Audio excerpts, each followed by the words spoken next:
fabled heat, where magic meets desire. Subscribe to ignite the fantasy. The air hung thick and heavy, tasting of damp earth and something acrid, something ancient. My lungs strained against the pressure, each breath a ragged gasp. We were deep within the forgotten tunnels beneath Oakhaven, tunnels the villagers whispered were cursed, tunnels that held the slumbering wrath of the Serpent. I, Ilara, the village's self-proclaimed protector and magic wielder, found myself leading a motley crew of frightened villagers and one infuriatingly handsome, utterly arrogant man into the very heart of the beast's lair. That man was Kale, a mercenary hired from the northern kingdoms, renowned for his skill with weapons and his utter disregard for anything resembling magic. He scoffed at my spells, sneered at my rituals, and treated the Serpent's threat as a simple pest control problem. He also infuriatingly made my skin prickle with awareness every time he was near. "Are you certain this is the right way, Ilara?" Kale's voice, rough and laced with skepticism, cut through the oppressive silence. He held his AR-15 rifle steady, the beam of his tactical flashlight dancing across the damp walls. The villagers huddled behind us, their faces pale in the flickering light of my enchanted torches. "The ley lines converge here," I said, trying to keep my voice steady. My magic thrummed against my skin, a frantic warning. "The Serpent is close," Kale snorted. "Ley lines? You mean these glorified rat tunnels? Just say you don't know." "I know more than you do about protecting this village," I snapped, my patience wearing thin. "Your metal toys won't save us from something that's existed since before iron was forged." His jaw tightened, a muscle ticking in his cheek. "We'll see about that, witch."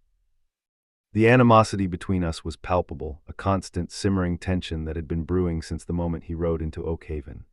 I resented his presence, his dismissive attitude towards the very thing that protected us. He saw magic as superstition, a weakness. I saw him as a brute, relying on cold steel instead of understanding the delicate balance of the world around us. The tunnels opened into a vast cavern. The air grew colder, the acrid smell intensified. In the center of the cavern, coiled around a pillar of rock that stretched to the unseen ceiling, was the Serpent.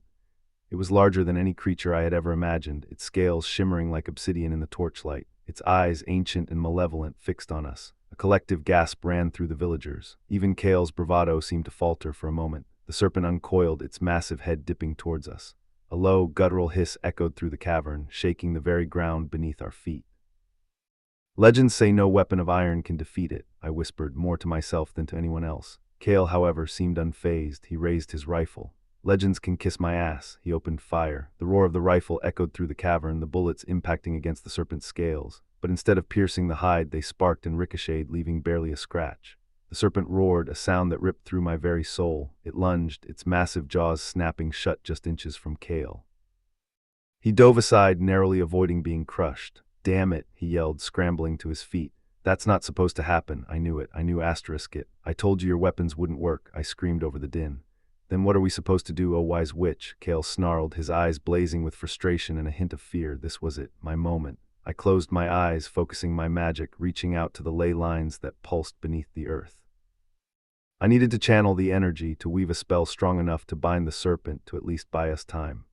I began to chant, the ancient words flowing from my lips, but the Serpent was too strong, its presence too overwhelming. My spell faltered, weakened by its immense power. I felt a sharp pain in my chest, a burning sensation as my magic strained against its limits. The Serpent turned its attention to me, its eyes burning with malice. It lunged again, faster this time. I knew I couldn't dodge it. I braced myself for the inevitable, for the crushing weight of its jaws. But then Kale moved. He threw himself in front of me, taking the brunt of the attack. The Serpent's teeth closed around his arm, tearing through flesh and bone. He screamed, a raw, agonized sound, but he didn't fall. He held his ground, his other hand fumbling for a grenade on his belt.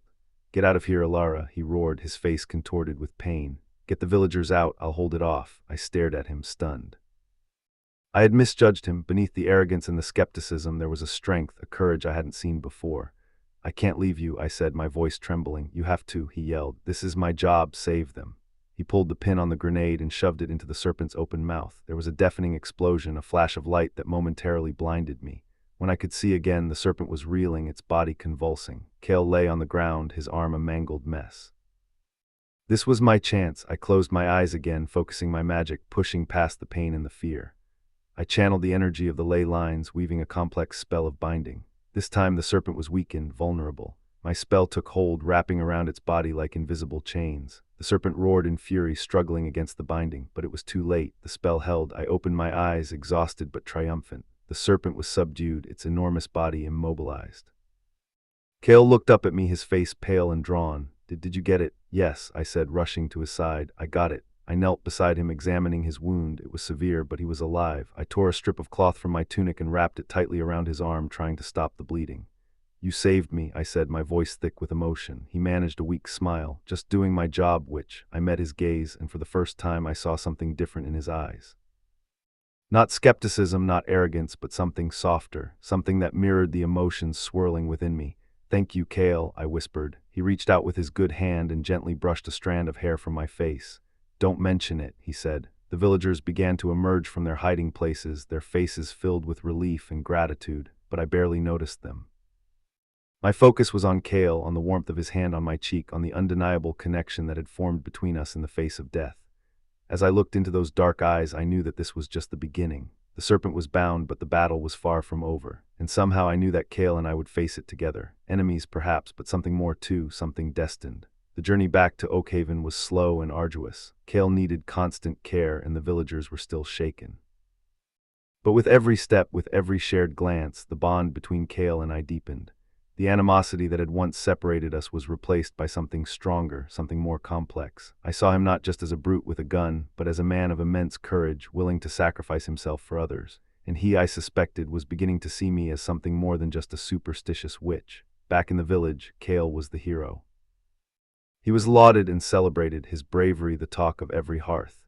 He was uncomfortable with the attention, preferring the quiet solitude of the small room I had given him in my cottage. I tended to his wounds, slowly healing them with my magic. He was a terrible patient, constantly trying to do things he wasn't strong enough for. One evening, as I was changing the bandages on his arm, our fingers brushed. A jolt of electricity shot through me. I looked up, and his gaze met mine.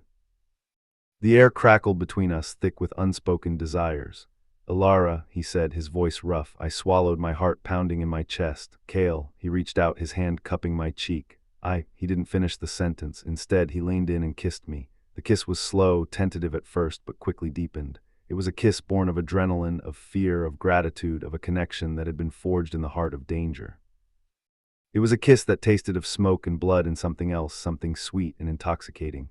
I kissed him back, my body trembling. It was wrong, it was dangerous. He was a mercenary, a stranger, and yet it felt so right, so inevitable. We broke apart, breathless. I shouldn't have done that, he said, his voice hoarse. No, I whispered, you shouldn't have, but neither of us moved. We stood there, our bodies closed, our eyes locked. The pull between us was undeniable, a force as strong as the magic that flowed through my veins. Just then, a frantic pounding on my door interrupted. We pulled apart, startled. I opened the door to find a young boy, his face pale with fear.